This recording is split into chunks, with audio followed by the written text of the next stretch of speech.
This is a video walkthrough on this 2020 Coleman Light Series 251.5 RL. We're going to start up front here at this first storage compartment. You have the storage compartment allows access to the storage area here. On the inside, you have this light switch, which controls these lights here. Right outside and below this compartment, you have the controls for the front stabilizer jacks. These right here. These are stabilizer jacks, not leveling jacks. They're just meant to stabilize the unit from rocking side to side once you get it leveled.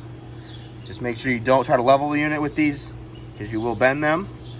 But you just hold the extend or retract button to bring them down. Real simple operation.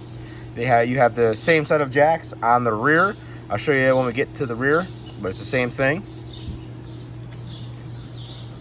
This unit is also pre-wired for a Furrion solar charging panel.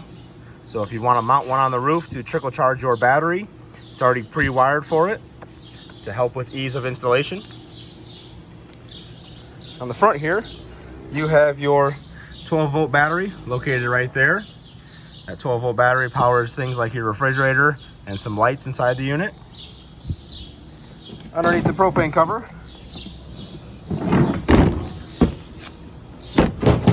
you have two 20-gallon propane cylinders, and you have an auto switchover regulator.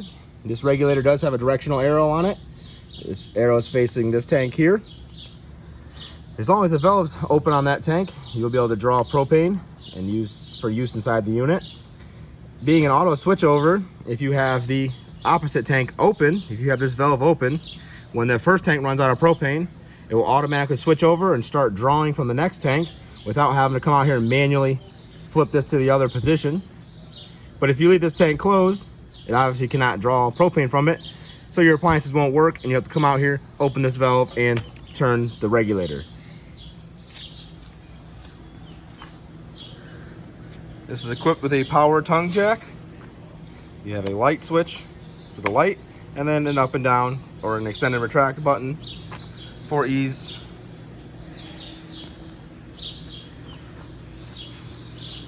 Over here on this side, you have your VIN information, your vehicle weight ratings, and your tire inflation information. And you also have the other compartment door for access to this front storage area. And then you have this tool right here.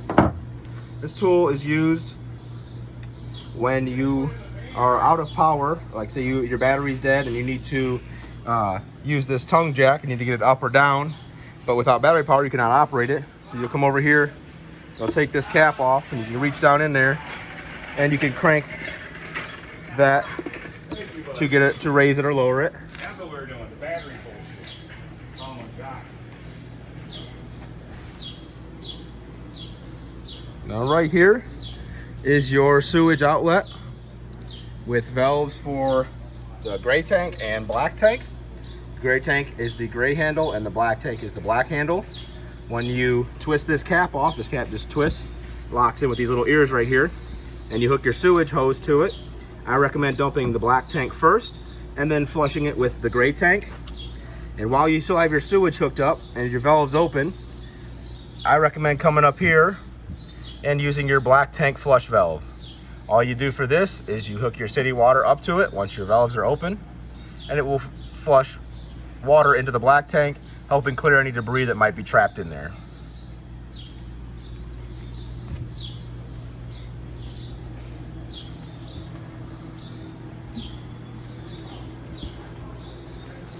Back here, you have your exterior shower with hot and cold water.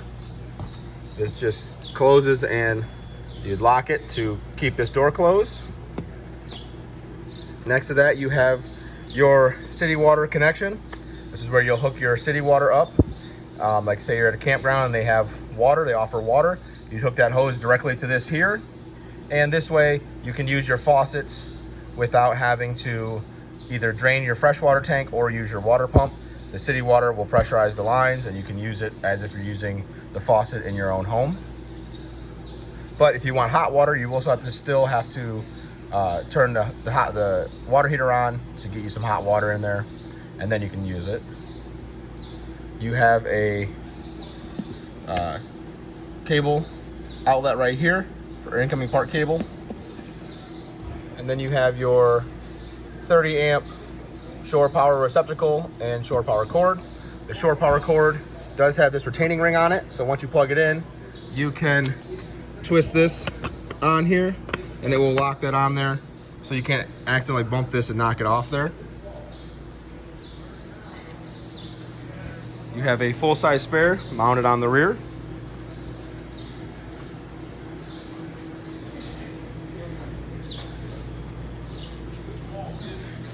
Right there are your rear stabilizer jacks with controls right here, same as the front. Just hold it to extend or hold it to retract. Again, these are just stabilizer jacks, not leveling jacks. Right above the controls for that, you have access to your water heater. To open this little tab here, it just flips up, and then you turn it in the upright position, allowing for the door to open. This here is the drain plug for the water heater. You want to make sure that is installed before you have to install this and then fill the tank before turning this on, because if you turn it on with no water in it, you run the risk of damaging the heating element, which would require the element to be replaced or potentially the entire water heater to be replaced. So just make sure that that plug is in there, and then you can fill it with water before you turn it on, either on gas or electric. Right next to your water heater, you have your freshwater inlet. This is where you'll fill your freshwater tank. You just stick the hose in there and make sure you monitor it. You don't want to leave that hose just going by itself and walk away. You want to make sure you keep an eye on it and use your tank readers on the inside to know when it's full, so you can shut the water off and don't overfill that tank.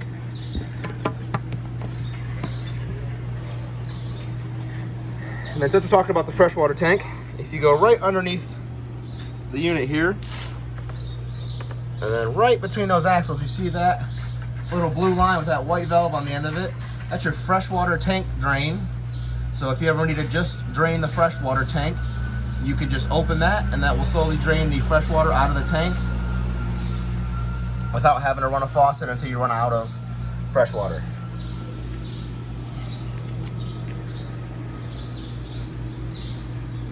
This panel here is the access to the back of your refrigerator.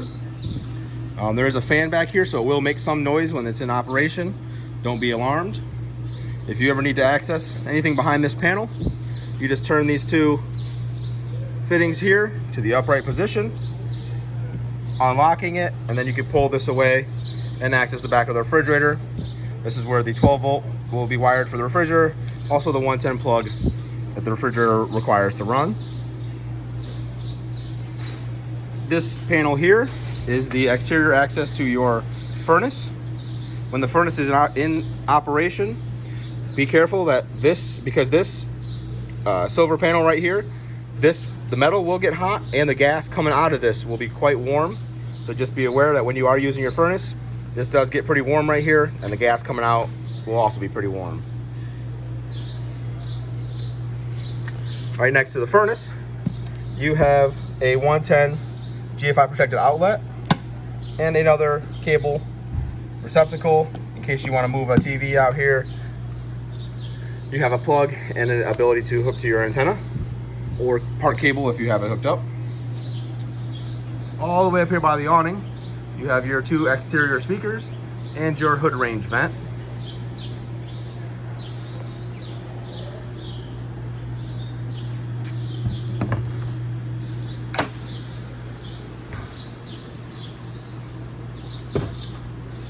This unit is equipped with the MoRide steps.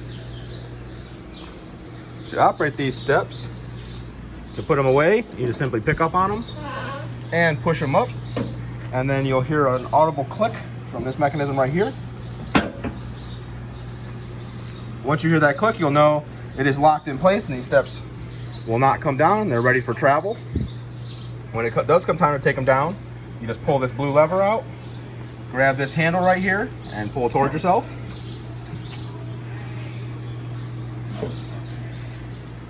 And let them down carefully. Now, these steps do have adjustable feet on them. These feet right here have multiple adjustment holes. To adjust it, you just simply push these pins out here. You just push them straight out. They got that little ball on there that locks them in place. You just push them straight out, and then you can move the feet in or out depending on what you need. You just want to make sure that when you're using these steps and adjusting those feet, that this part of this lays flush with this kick panel on the door. Because if it does not lay flush, when you try to close your entry door, you run the risk of damaging the bottom of it because there's no clearance now. So just make sure once you get this parked at your campsite and you get these steps leveled, make sure they're nice and flush with this piece here so you don't damage your entry door.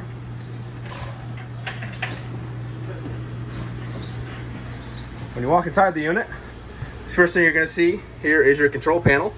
This has controls for the slide room. It has controls for your water heater on gas or electric, your water pump, and then your interior and exterior lighting. Also, the control for the awning and your tank readouts. To read your tanks, you just simply hold the button you're trying to read. You have full battery, you have no fresh, no black, and no gray.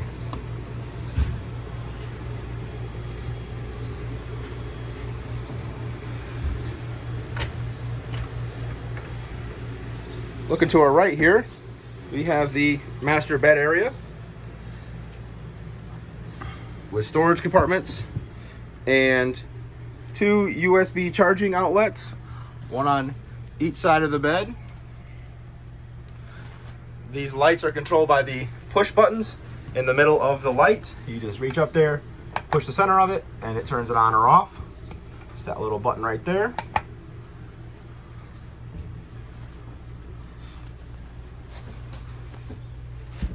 There is also some storage underneath the bed here. You just reach under, pick up on this piece of wood that's underneath the bed, and it's on a hinge, and you just hinge it up, hold it up while you put your items in here. This rod right here is the manual crank for the slide out. So if you get stuck somewhere, you have no battery power to operate that slide, no ability to plug in, you can use that tool to manually crank in the slide. There is an emergency exit window in this front bedroom.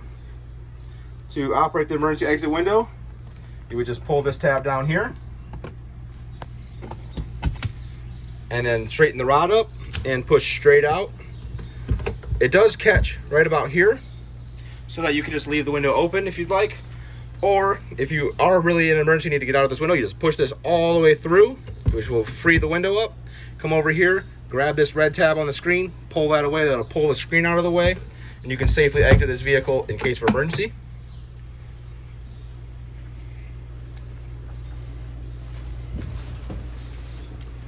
Here's the bathroom with the vanity with storage behind the mirror.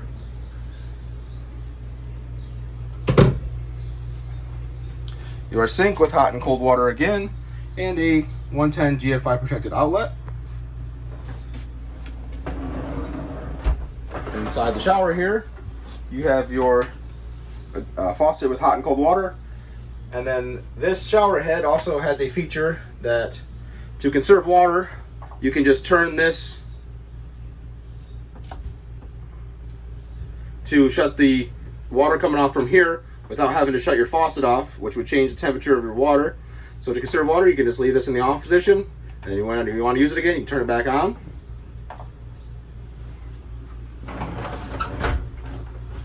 You have a vent. Oops, move that air so it's not blowing on the camera.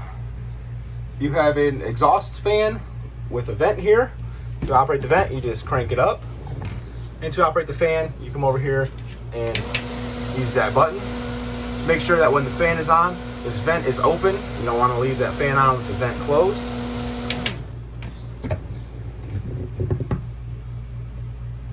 You don't have to crank it down tight. Just make sure it's snug and it's closed.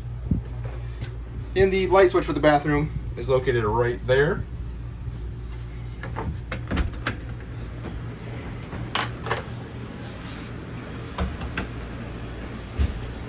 So right here to the left, you have your fire extinguisher in case of emergency. And then you have your fuse panel / breaker box here. Has all the breakers in the unit and all the fuses for the unit right here. Next to that is your LP carbon monoxide detector. This does run off your 12-volt battery, so it will draw a little bit constantly from that 12-volt battery. If you hear this thing beeping, that's letting you know you have low voltage in that 12-volt battery, and then that this cannot read properly, so it will beep to alert you. If you hear that beeping, you know you're going to have to charge that battery. Above it, you have a nice storage cabinet with some storage overhead.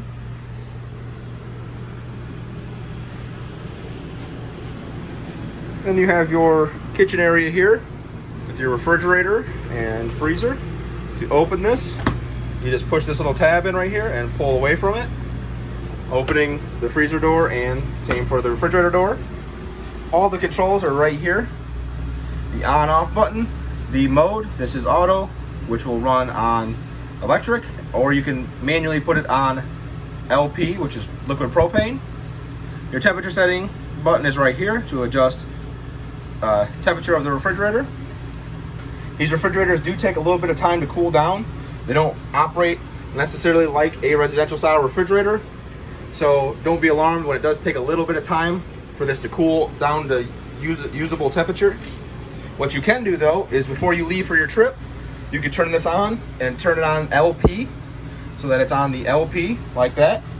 And as long as you have your gas open, your LP tank open up there in the front, and your 12-volt battery charged up, this thing will start getting cold while you go down the road, so that when you arrive at your destination, the fridge should be nice and cold for you.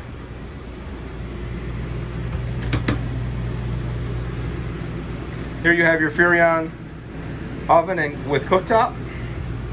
To remove this little travel shield here, you just pick up on it. It'll fold backwards like this, and then up one more time, and it kind of locks into place when you push it up, creating a little splash shield for cooking. This is equipped with a spark igniter, so you would just turn to operate a burner, you just turn it to that flame right there, and then you come over here and you spin this to the right, which will trigger the burner. You can see the little sparker happening there. It functions the same here for your oven. It's also run off that same igniter. You just come over here to the oven dial, turn it to the pilot setting, and you can turn this, which will light your oven. This button right here controls the blue lights and the oven light here. Right above all this, you have your range hood with a fan and a light. And then you have your high point microwave located directly above that. The kitchen sink with removable counter space adder or cover, sink cover. This just rests in place in here. Doesn't lock in place or nothing, just rests right in there. And this faucet also has the extendable cord for doing dishes.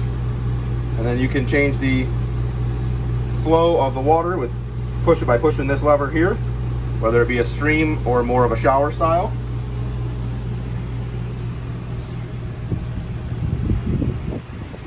Right over here you have another emergency exit window. It functions the same as the window in the front bedroom. Then you have two more USB charging outlets and a 110 outlet.